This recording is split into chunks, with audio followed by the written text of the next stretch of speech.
अस्सलामुअलैकुम। मोहम्मद अज़हर सिद्दीक अपने programme political diaries के साथ हाज़िर खिदमत है। 22 अगस्त 2024 बहुत ही अहम दिन है। तरनौल का जलसा है, NOC कैंसिल कर दिया, ज़रा उस पर भी गुफ्तगू होगी। क्या वो NOC कैंसिल हो सकता था, ज़रा इस पर भी गुफ्तगू होगी। फिर जनरल फैज़ हमीद वाले मामले में मैं मुख्तलिफ़ चैनल्स पर रहा तो उस पर भी ज़रा गुफ्तगू करते हैं। और कोर्ट मार्शल और ये इस तरह की बातें बहुत सी सुन रहे हैं, कोशिश करेंगे ज़रा इसको भी सामने लाया जाए। और क्या टेलीफोन बरामद होना या इस तरह की बातें, इससे होना क्या है, हासिल क्या होगा। चलें आगे चलने से पहले इस्लामाबाद हाई कोर्ट में बहुत ही अहम हेयरिंग लगी है। नैब तरमीमी ऑर्डिनेंस 40 दिन का रिमांड में से 36 दिन का इमरान खान का रिमांड ले लिया, कुछ नहीं निकला। यानी 40 दिन का में से 36 दिन का रिमांड ले लिया और उसको तरमीमी ऑर्डिनेंस चैलेंज किया हुआ कल। और दूसरा, जेल में जो सहूलियात के हवाले से वो मेरी पटिशन है। और तीसरा जो है अज़हर मशवानी के भाइयों की रिकवरी के हवाले से मामला है। कल इस्लामाबाद हाई कोर्ट में चीफ जस्टिस जनाब आमिर फ़ारूक साहब के पास केसेस है, जस्टिस मियाँ गुल हसन औरंगज़ेब के सामने केसेस लगे हैं। तो कल इंशाल्लाह आप इस्लामाबाद हाई कोर्ट में मुझे देखेंगे।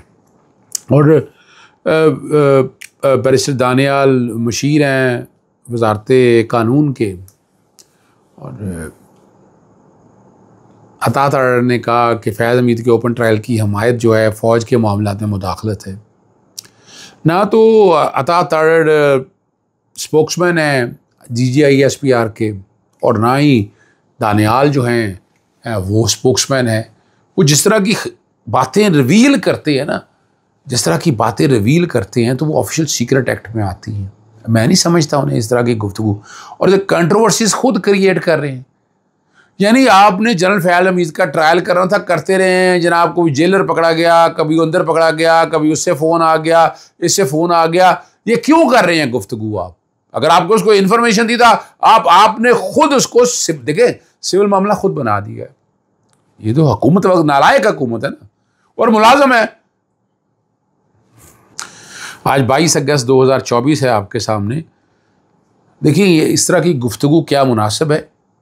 आप जनरल फैज़ हमीद को अगर ट्रायल करना चाहते हैं, और 2017 का मामला है, नवाज शरीफ की हुकूमत, उस वक्त अगर ये सारा कुछ हो रहा था तो आप क्या कर रहे थे? भंग पी के सोए हुए थे? ये हुकूमत आपकी थी, और उसके बाद इतना सारा आप खामोश बैठे रहे। देखिए ये जितना भी मामला है 2017 से खामोशी बैठी रही, उसके बाद भी आया। इस बाद इनकी हुकूमत थी, तो अगर कोर्ट मार्शल करना था तो आप कर सकते थे ना। जेलर को गायब किया, या उसको पकड़ा, या इसको पकड़ा, तो कन्फ्यूजन तो खुद क्रिएट की जा रही है ना। आप right to fair trial and due process of law को चलें, पूरी कौम सपोर्ट करेगी।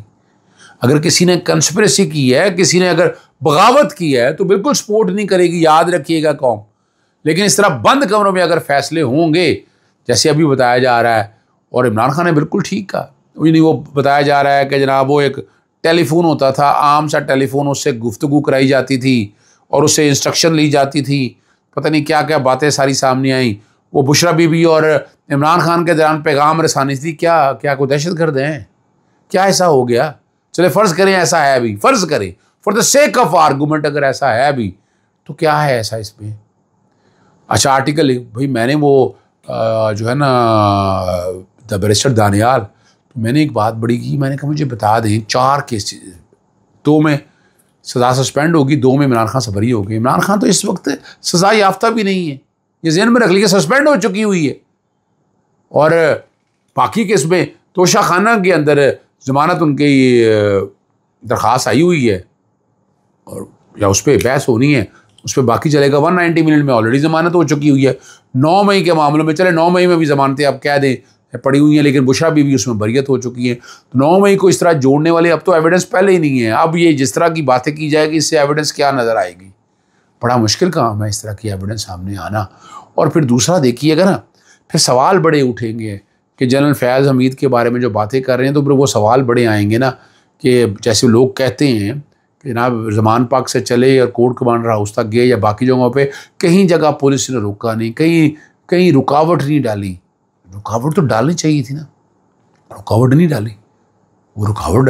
तो ये सारी बातें बड़ी वाज़ेह तौर पर हैं। अब इसमें चले इंक्वायरी और इन्वेस्टिगेशन हो जाएंगी। मैंने पहले भी कहा था, high court rules and order volume 3 rule 8 है, सिविल जुरिस्डिक्शन और कोर्ट मार्शल पहले तय करना है आपने। और अगर आपने इसमें इमरान खान को लेके जाना तो पहले तय करें ना। ये क्या कि जनाब अपना जनरल फैज़ हमीद का ट्रायल कंक्लूड करिए और उसके बाद इमरान खान को देखेंगे, ये तो पहले ही देना है। और बहुत ही बड़ा पर्टिकुलर सवाल था। मज़हर अब्बास भी कामरान शाहिद के प्रोग्राम मेरे साथ बैठे थे, तो उन्होंने सवाल उठाया कि ये सिक्योरिटी ज़राए क्या होते हैं। अगर आना है तो DG ISP आके बात क्लियर करे और बताए कौम को कि हालात क्या हैं, जो असल बातें सामने आएँ। तो मैं नहीं देख रहा इसमें कि इमरान खान के लिए कोई परेशानी वाली बात है या ऐसे कोई हालात हैं। जब वो कुछ चीज़ें सामने आएंगी फिर देखी जाएगा। ओपन ट्रायल का वो सिक्योरिटी ज़रा से जो खबरें चल रही थी, जब आएगा तो उनका अपना ओपन ट्रायल ही होगा। लेकिन अभी यहाँ जितनी एविडेंसेस यहाँ स्टेज पे, और याद रखिएगा कोर्ट मार्शल में अपील का राइट जो है वो chief of the army staff के पास है। और ये डिसिप्लिन फोर्स के लिए ज़रूरी है। मैं बताऊँ, डिसिप्लिन कामों के लिए बहुत ज़रूरी है। लेकिन ये सियासी मामला तो ये मामला तो सियासी बना दिया है, यानी हुकूमती तर्जुमान ने सियासी बना दी है। उनको अंदाज़ा ही नहीं है, यानी खुल के बात, यानी क्या बातें कर रहे हैं यार, अब खुद क्रिएट कर रहे हैं। फिर एक और सवाल बड़ा वाज़ेह है, इमरान खान अगर कॉलम लिख रहे हैं तो क्या प्रॉब्लम क्या है कॉलम लिखने के, क्या हर्ज किया कॉलम लिखने में?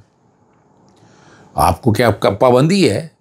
इमरान खान क्या इश्तिहारी है? इश्तिहारियों पर पाबंदी थी, नवाज शरीफ पर पाबंदी थी, सागडार पर पाबंदी थी, इमरान खान पर तो कोई पाबंदी नहीं है। जैसे मैंने पहले बताया, अभी तो ट्रायल भी नहीं शुरू हुआ दूसरे पे, ना 9 मई के ट्रायल शुरू हुए हैं।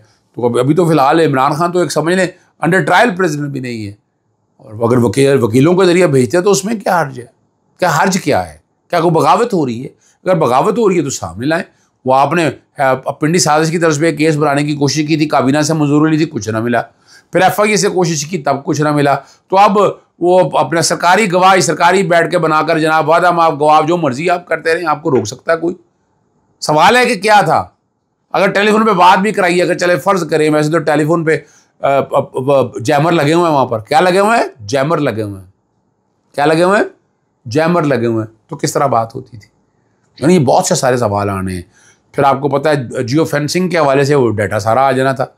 आखिर जो बातें अगर कॉलिंग हो रही थी उस एरिया में, तो उस एरिया में आजकल तो आपके पास जदीद टेक्नोलॉजी है, आपके पास सारी चीज़ें आ सकती थी, लेकिन मुश्किल है। फिर वो जेल के हवाले से सहूलियत के बारे में इमरान खान को बड़ी एक्स्ट्रा ऑर्डनरी, वो जनाब देसी घी, वो भाई क्या है ऐसा देसी घी? आप पढ़ तो लें, प्रिजन एक्ट पढ़ लें, प्रिजन रूल्स पढ़ लें, आप universal declaration of human right पढ़ लें, ICCPR देख लें, नेशनल मंडेला रूल्स देख लें, सब में देख लें।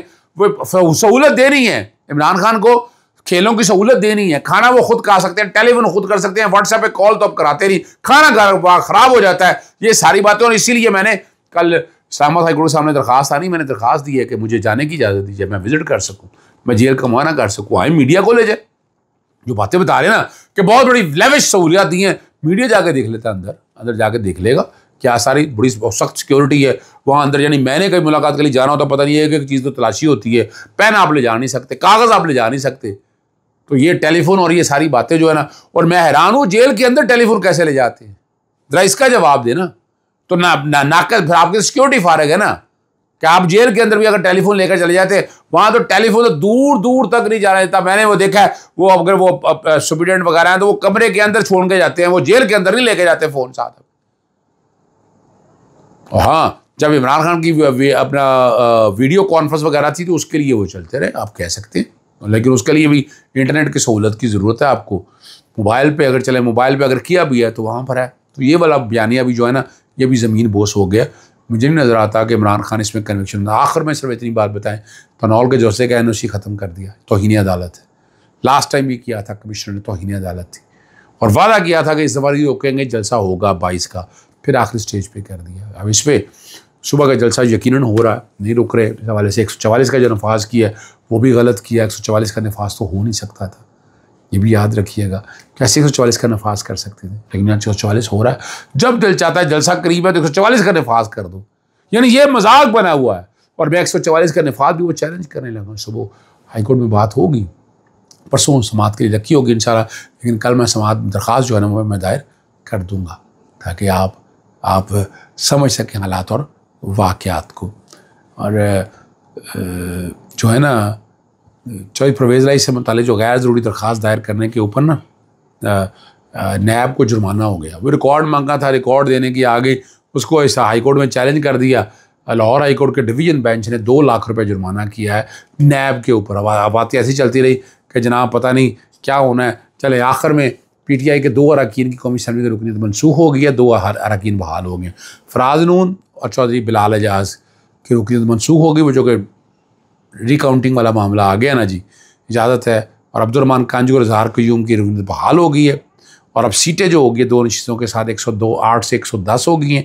पाकिस्तान तहरीक इंसाफ को 84 से कम होकर 82 रह गई। इजाज़त चाहता हूँ। अस्सलाम वालेकुम, अल्लाह हाफ़िज़। पाकिस्तान जिंदाबाद।